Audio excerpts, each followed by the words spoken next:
So sorry. Thank you so much for that kind introduction. Very, very honored, yes, and very privileged to be facilitating this platform with 4 of our students here today with me. We've been surmising for the past day and a half about what students are reckoning with in this new era of AI tools. But yeah, let's hear it from the horse's mouth, so to speak. And just a little bit, we've been working together for the past 3 weeks. I think there's been an evolution of thought through the discussion. The students have been very generous to share their time with us during this break. But I'm also mindful that we just only have sort of 45 minutes. All the sessions we've been having has been great. I mean, it's just been going on for over an hour at times. So I really want to thank our students with us today. I'm going to let them each introduce themselves, and also just mindful of particular circumstances that each of the students sort of find themselves in currently. Maybe over to you, Leanne. You want to sort of introduce yourself and how you're accessing, where you're accessing MS Teams from today? All right. Thank you.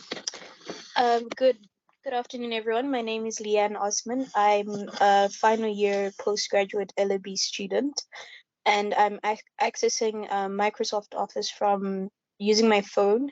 I'm currently at a residence that's not really mine because I was part of the building that unfortunately there was a gas leak and there was an explosion yesterday. So we have been relocated, hence I'm using my phone at a different residence. And that's me. Thank you. Thank you, Leanne. Leanne's assured us she's okay to participate today, but yeah, we were very worried about her last night. On to Nomfundo. Thank you, Fatima. Hi, everyone. My name is Nomfundo Ncanana, and I am currently doing my master's in drama therapy.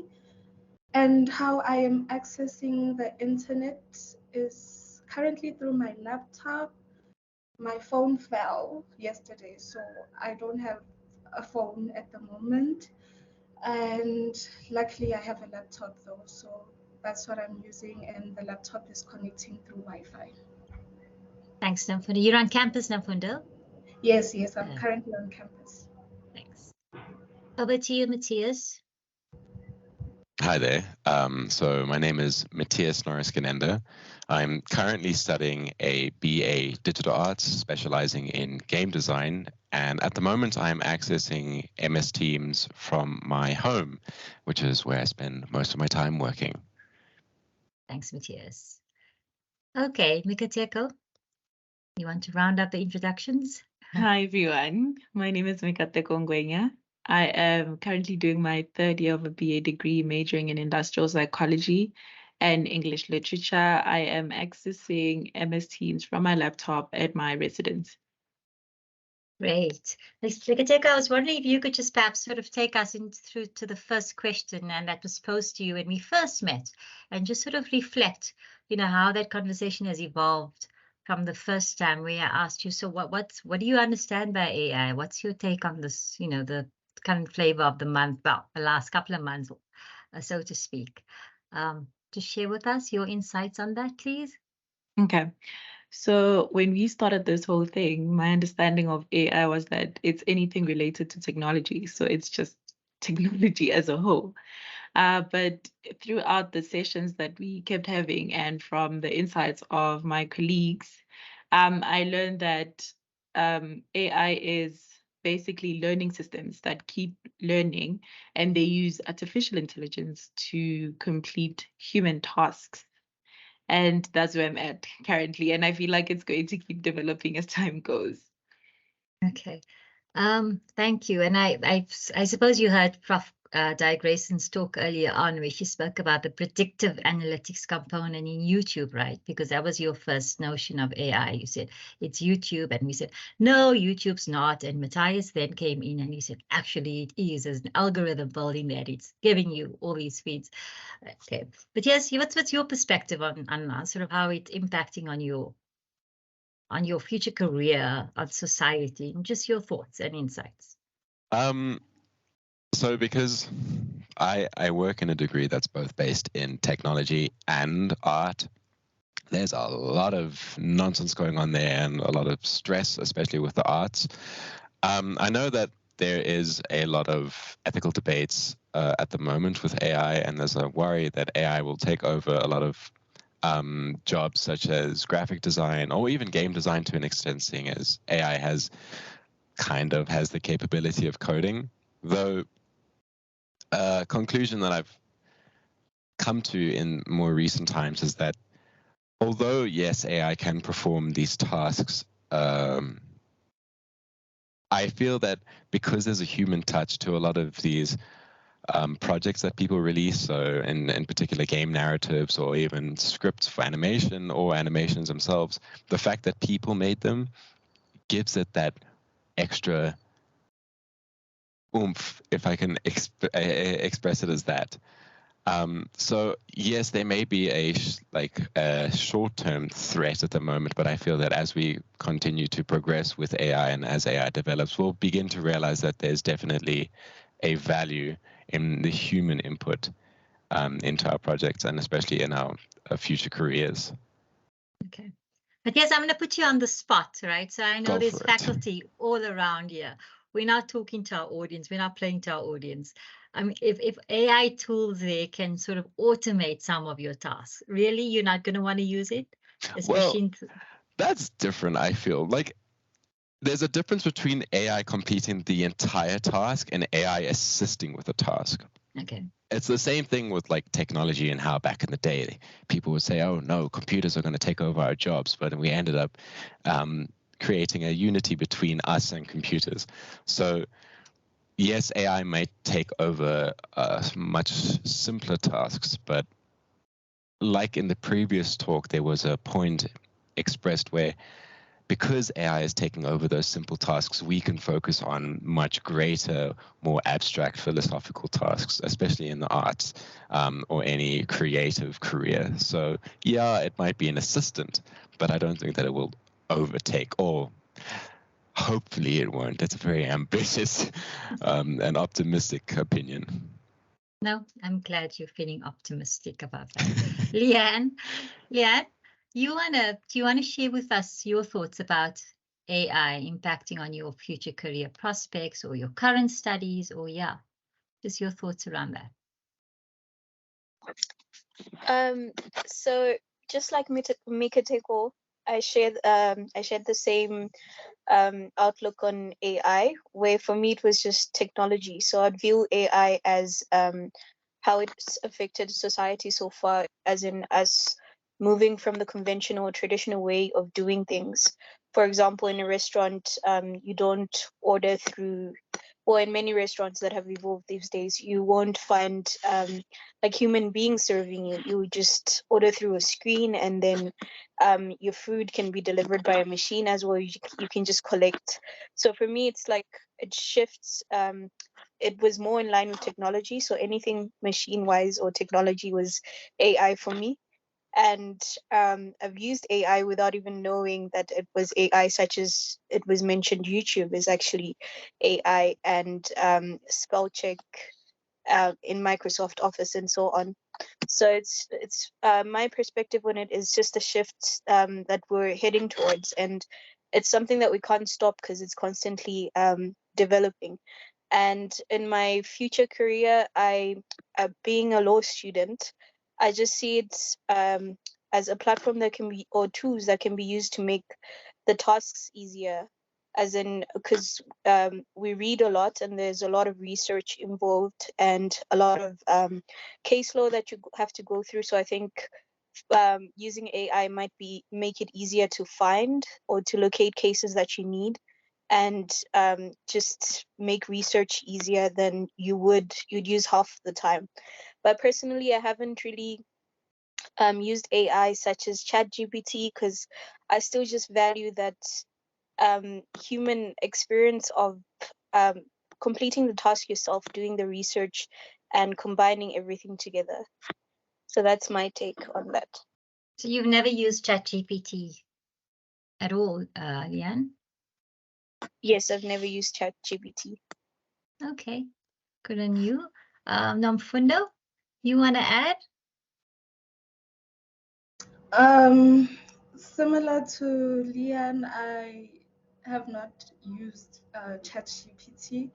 So with my perspective of AI, I'm someone who grew up in a home where there were teachers, and a lot of things that I was being taught, we were using pen and paper, like crossword puzzles, pen and paper, write your thoughts, pen and paper, combining sentences, it's all pen and paper.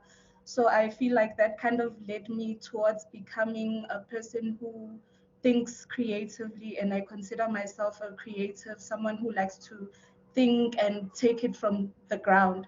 So when AI, as AI is elevating, I'm just like, I'm not so sure how exactly, why, what is the point of it? Because now in my career, maybe there is a gap, but then my career is drama therapy. So in drama therapy, we use storytelling, dance, song, acts, many forms of drama and theater techniques to bring about mental health. So perhaps the gap in my career would be that we would use it as a form of creating stories or storytelling or anything like that. But other than that, we work a lot with human connection and human energy. So you can't really, AI can't really read someone's energy. You can just, it just predicts what you are putting on, but it can't really read your energy. So if you say something about feeling a particular way in a moment, it can't read your energy, so it will respond to what you say you are feeling, as compared to in my career, if you come to me face to face and we connect, then you, most of the time or sometimes, you wouldn't even have to speak for us to connect. So Thanks, Nomfundo. Okay, so strong sentiments there that human agent is still very powerful in your sphere there. Matthias or Mikateko, any thoughts there around your current use of AI tools in your learning? So I personally like playing around with AI a lot and trying to find the confinements of it or the weak points of it. So as a programmer, or I wouldn't call myself a programmer, I would say designer.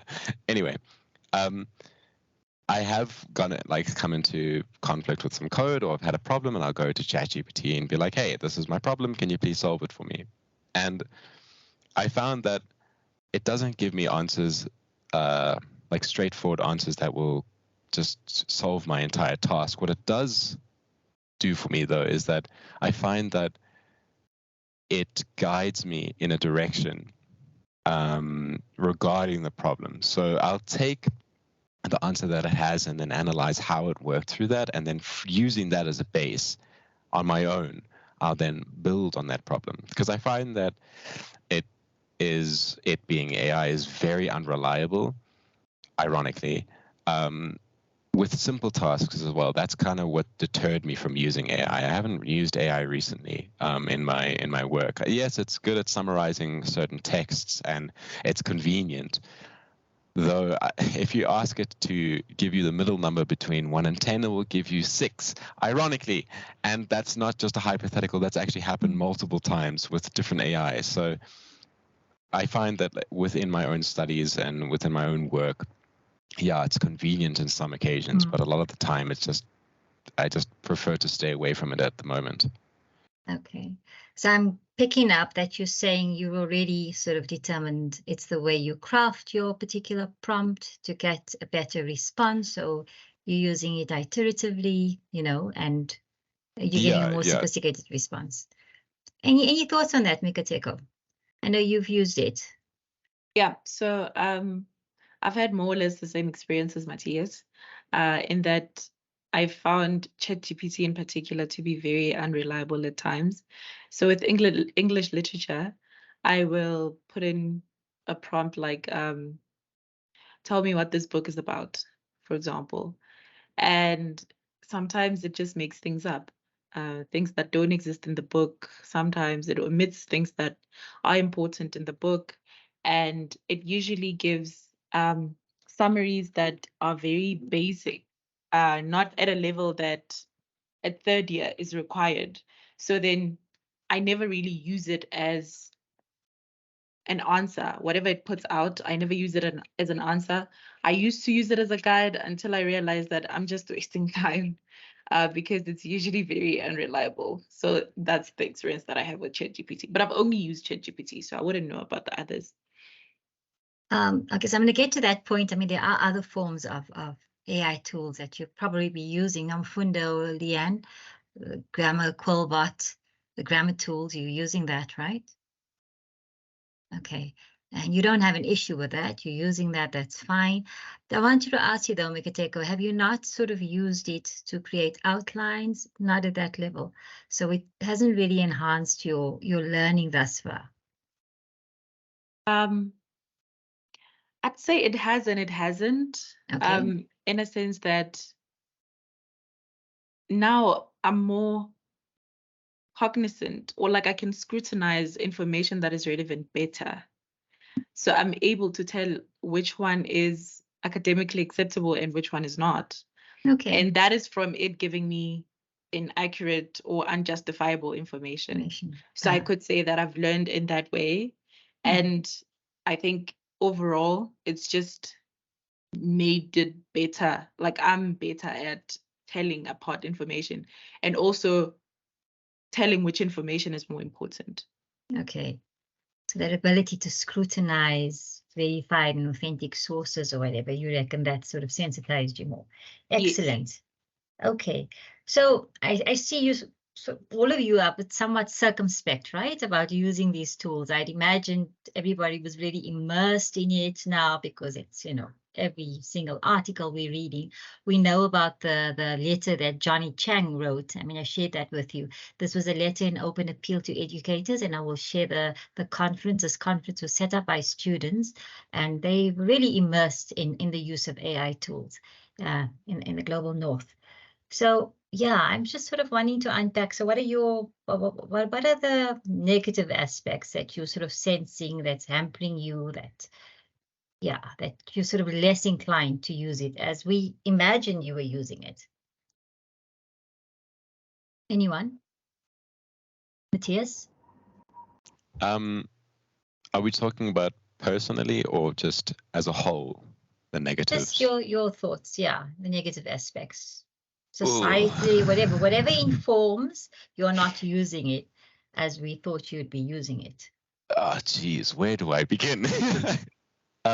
Especially in the creative industry, there's a lot of ethical issues with it, but not just that. There's also a lot of physical dangers to an extent as well. So in regards to the art side, because of how AI learns, or certain AI, so if we take something like DALL-E or DALL-E Mini, DALL-E 2, the way that they search the internet for images to create artworks, that's theft. It's straight up theft. If a person had done that, if a person literally copied and pasted another person's artwork, that would be copyright infringement. But because it's an AI and we don't have any way of controlling it, it's just currently stealing a lot of people's artwork and not referencing anyone. Another issue that I mentioned earlier with regards to technically could be physical damage, is that certain chat-based AI that learns off of conversations with other people, if a user ends up abusing that AI emotionally, the AI will output the same thing to other users and end up emotionally abusing them, and it could put them in very, very uncomfortable and harmful situations. Okay. Thanks, Matthias. Sure. Leanne, you want to step in there? Yes. So personally, my major concern with the long-term use of AI is just that there will be less room to develop our intellectual capacity as human beings. So for me, it poses a threat in deterring that natural process where, as a student, you put into an atmosphere where you're learning and you're challenged in various types of assessments or research and so on. And that allows you to constantly develop your intellectual capacity. So, and also to express your innovative ideas. It encourages you to share your your unique creative ideas as well, and uh, ultimately include your voice and your contribution to that form of research and so on. So for me, having people in the long run solely being dependent on AI such as ChatGPT, where for a student, if it makes things easier for you, you just get all the answers for that, and in the long run, you get dependent on that system. So I just feel that it deters that development of intellectual capacity, and affects your people initially sharing their individual unique human creativity in the long run. Thanks, Leanne. I just want to touch on something that you shared, though. You did mention, and I asked about sort of your peers possibly using it to, yeah, crib a test or so. Why would they? Why would there be a need then? And you shared something along those lines as to your understanding of why students might want to cheat with ChatGPT, knowing full well that it might impact on their learning, in the long end. I think it's to do with anxiety and the pressure that will. I'll speak from my context as a law student. Just an example is looking at the weighting of assessments, where your term mark might consist of 60%, but you have one test which counts like 35% or 40% of that 60%. And then you have another test that's like 10 or 20%, and then the exam ultimately, which is about usually 40 or 50%. So I think it's a lot of pressure if you mess up on that one major test during the course of your term, then it counts like 40 or 35%, and it's really hard for you to catch up. So I think that prompts a lot of students to want to cheat to make sure that you don't mess up. So it's the anxiety and the pressure that you're put under due to, in my experience, the different weightings of the assessments. Thanks, Leanne. I think everyone's sort of noting that down. Nomfundo, you want to come in there? Yes, thank you for sharing, Leanne. I would firstly like to address your point of creativity, which I highly agree with.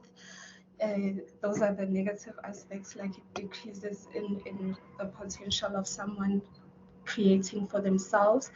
And also another aspect that I noticed within my career, which is a negative one, it was that people tend to go to AI and chatbots to know what's going on with them. So now they kind of like self-diagnose through these tools that they are using. And sometimes the diagnosis is not accurate, but people still continue to use it and go on to those things.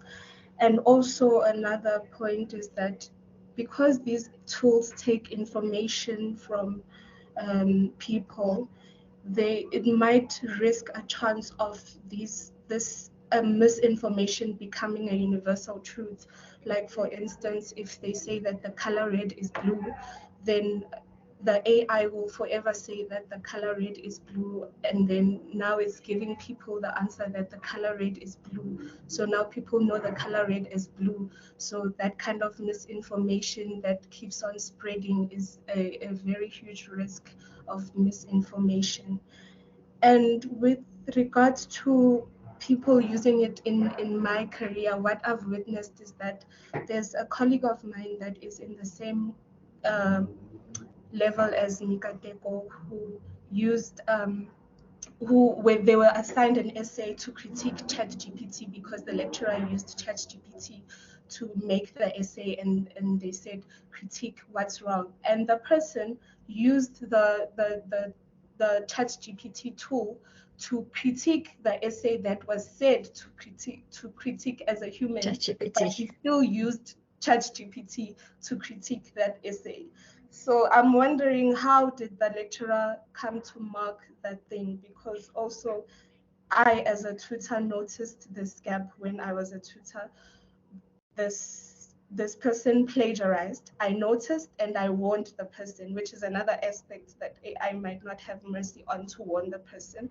So I warned the person, And after the warning, they started using ChatGPT to generate their essays. And because I could not prove this and it wasn't flagging on the system, then I had to mark what was given, but I could gauge that this person in class is not the same person who wrote this essay. So I feel like also when I think of the background of this person, it speaks to the disadvantage that they come from. And it speaks to a huge gap in access. In South Africa, it's said that there's 22 million people that have smartphones, and the population of South Africa is like 59 million. So already more than half don't have access to smartphones. So that's already a gap. So you find a way to get to university. Now in university, you didn't know how to use a smartphone. Now in university, you have to learn how to use a computer. Now you've learned how to use the computer. Now you have to learn how these computer systems work. On top of these computer systems, you have to learn the system of AI on top of that. So all these things that are piling up on you, and you are still being new, you are still new and being introduced to these things. So it just shows that disadvantaged keep getting disadvantaged, that the gap just keeps getting wider, and the advantaged have access, and when they get here, it's much easier for them. Okay, sure, Nomfundo, I think you've given us a lot there to consider. I mean, the one thing was about biases, being the large language model being trained on incorrect data and biases being formed from there. I hear you there. There's the other aspect about academic integrity and how we can enhance and assist students. I'm hearing you say that, you engage with the student, or I'm hoping that you did. There were measures you put in place to engage with the student after that, right? Because you're sort of saying if it was an automated assessment, you wonder whether that student would have had recourse to that. So important points there, and about access to, very valid point there. We know ChatGPT 4, we've learned it's a paid for subscription, much more sophisticated plugins there to use. So yeah, there could be a potential greater divide. But let me take Matthias's point there. Just going back to Lynn's point quickly in regards to relying on AI, will be very quick. I disagree to an extent, because I feel that if you're in university or if you're in a particular field and you are relying on AI, I don't think you're trying to specialize. If you are trying to specialize in a field and you're using other systems to do your work for you, I don't think that you're actually trying to learn. If you're in the university and you're just trying to get the degree just for the sake of getting the degree, sure, then you're using AI, but then you're inevitably not going to learn properly. Whereas if you're actually, like in regards to, from what I understand, the people in this talk right now, we all have a passion for what we're doing. And therefore, we don't use AI because we know that it doesn't benefit us in any way. So the fact, if you're relying on AI, it's out of convenience. And if you're doing that, then I don't think you're benefiting from it. Excellent. Lynn, you want to respond to that? Yes, just a quick response. So I think I'll take part of your point of saying you're passionate, that's why you're here. So if you're using AI, then you're really not there just to you're just there to complete the degree and so on. So I think from my perspective, again, as a law student, there's a lot of pressure placed on you. There's a lot that you have to do in a short amount of time.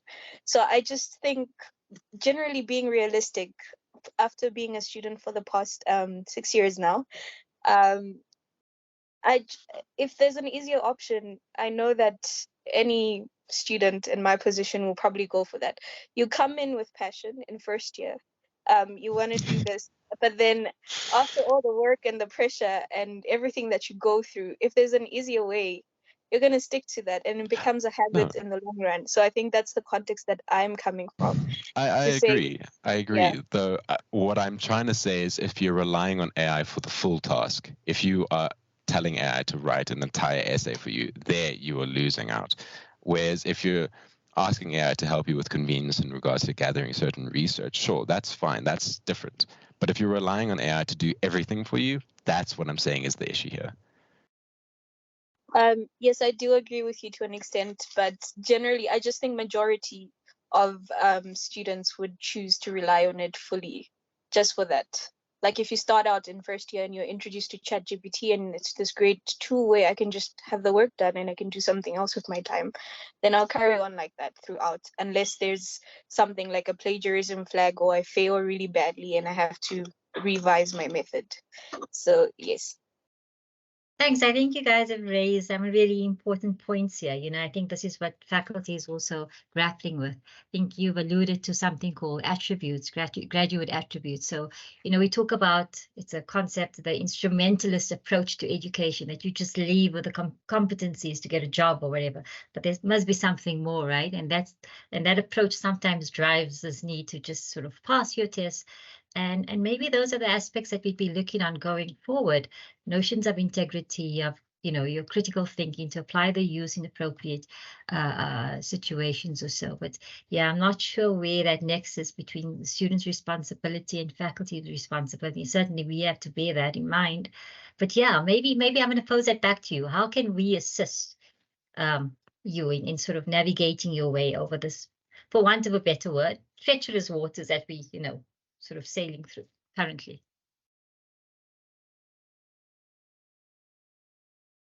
Yeah. So as much as I am concerned, I have my concerns about AI. I do support the university implementing it, and I think that we can assist us by perhaps. I know there is currently, when you come into first year, it's only limited to first years, I think. There's a digital skills program that introduces you to how a computer works and so on. But that's only, it's a short course and it only runs for a brief period of time. So I think we can do the same with AI. On the side, a separate program, but one that runs maybe throughout the year or per semester, so that you have enough time to engage with such tools and you're exposed to that, and that deals with all the inequality issues as well.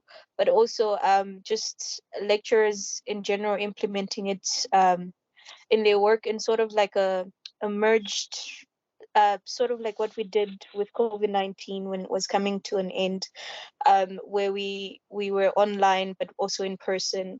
So having a binary system like that, where we use some assignments for AI and others that still allow you to use your critical thinking to develop your mental capacity and individual work, or maybe assignments that, like Mikateko's, that would allow you to critique an essay that was written by ChatGPT, so that you can gain from that experience to see what's wrong with it or what works with it, and so on. Thanks, Leanne. Some learning designers in the making. Yeah, I see. Who's the next person? Matthias, I'm going to hold on yours. Let Mikateko come in. Mikateko? So I think one important thing that vets can do is to have like a policy that clearly states what they allow and what they consider as plagiarism, so that students are clear as to what it is that they are doing wrong, if it's wrong. Like, say if something is wrong, say maybe ChatGPT is considered a cheating tool, maybe, right? So I feel like if we have these policies in place, then there's no ambiguity, in a sense that if I use AI, I won't feel like I'm cheating. Or if I use it knowingly, then I know I'm cheating, So I think it's incredibly important to know where the university stands, what it is that we're allowed to do, to what extent. Yeah, I think that would be very, very helpful. And I mean, you've mentioned that your lecturers used the tool in some of your exercises. Were you informed about yes. what your transfer? Okay. Yeah, so we were informed about this assignment where a lecturer used ChatGPT to generate an essay, and we had to critique the essay and analyze and decide if it's academically acceptable and all that. And it was explicitly said that this is generated by a chatbot. Yeah. And that's helpful for you. Yeah. Thank you, Mikateko.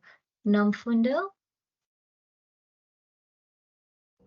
You were going to come in about how the university, what could we do to assist?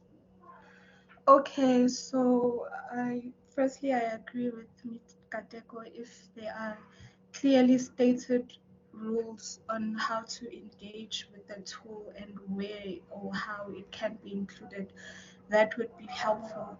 And because the data is as good as trained, because it comes from people, if the university were to assign maybe a group of researchers in every field to generate information that they will put towards the AI to like provide accurate information for the students that are coming on next, so that there wouldn't be too much confusion when using the tool, and also knowing that at least the tool is a bit accurate because there are people who actually did research on this and reported specifically because it is about this.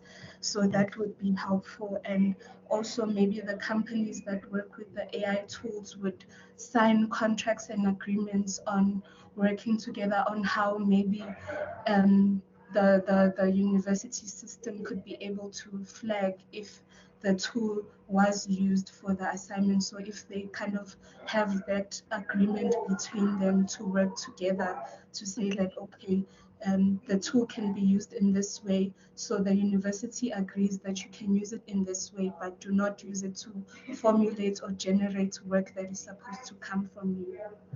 Excellent. Thanks, Nomfundo. Just to add there, though, there are smaller large language models which sort of are trained on smaller data. So an example of that is consensus. So you know your data that you're receiving there for research purposes should be more veritable, authentic sources. So it's trained on a finite set of data. Okay, but I think an excellent suggestion there about partnerships being signed and universities vetting these software applications that are being used. Matthias, you want to conclude on this? I see we've actually gone past our time. Yeah, thank you. Just the final thing that I think the university needs to do is that they need to point out and address the issues with AI. It's literally building on everything that everyone has spoken about now, is that in first year and perhaps in second year, we can have a moment to just talk about the ethical issues with AI, the weak points of AI in regards to sourcing, it generating its own sources, or the different debates on whether what AI is stealing from, and also the risk to yourself as a student and how it jeopardizes your studies as well. I think that definitely needs to be addressed, similar to in first year how we go through gender-based violence and how we address that immediately. I think with this as well, that needs to be addressed as soon as possible, and then rehashed in second year. Great. So a strong call there from perhaps maybe a critical AI literacy course embedded. Thank you. Mikateko, lastly, last minute for you. Yeah, I just want to add how everything that's been said so far is so important. Myself, for example, in my first year, I couldn't even use YouTube because I thought that was cheating, because I come from a background where we don't really. Can everyone hear me? Loud and clear. Oh, okay. Yeah. So I come from a background where we did not have all these technologies. We didn't have computers in the school. We didn't use your email or whatever. And when I got to university and I found out that people can actually use YouTube to get information if they don't understand something, in my head, I thought that was cheating. Not because, I think it was mostly because of my background, the fact that I didn't have access. So I think if the university clearly states that this is policy, that this and this is allowed, this and that is not allowed, it will encourage people to do stuff away. There will be a way that, okay, what I'm doing now is cheating, but this is not cheating. Sometimes these things work to our advantage, in a sense that I will be in a class, me, for example, in an English class. My lecturers speak fast because some of them, English is their first language. I can't hear fast. Like when they're talking fastly, I don't understand. So I have to go back and revisit what they said. Sometimes it helps to have these tools. So if the university has a clear stand, like this is where they stand about this, I feel like that would be exceptionally helpful, as well as programs that are dedicated to first-year students, to tell them about these things and to tell them about the importance of being responsible. And yeah. Thanks, Mikateko. Thank you so much. Well, colleagues, audience, there we have it, straight from our students' mouths, and we hope we sort of implement this, that this just won't be a talking heads workshop here. And yeah, we'll report back to the students hopefully in our next, well, in our next conference or so. We could perhaps have what's happened since then. Okay, thank you very much. Colleagues, are there any questions? I know we sort of gone beyond our time.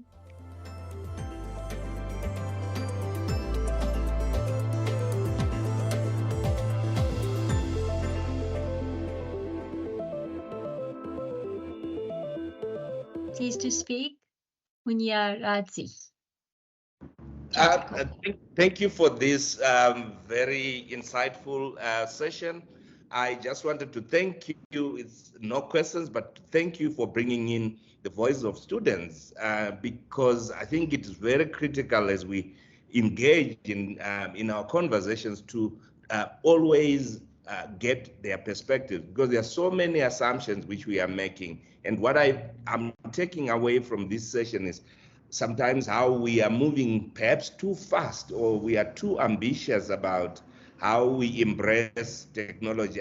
Not to discredit all the conversations from yesterday, but I just want to highlight the need for us to take a pause and make sure that we don't leave our students behind in all this.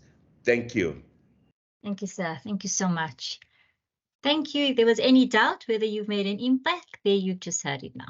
Thank you so much. Thank you. Bye then. Thank you. Thanks very much. Bye.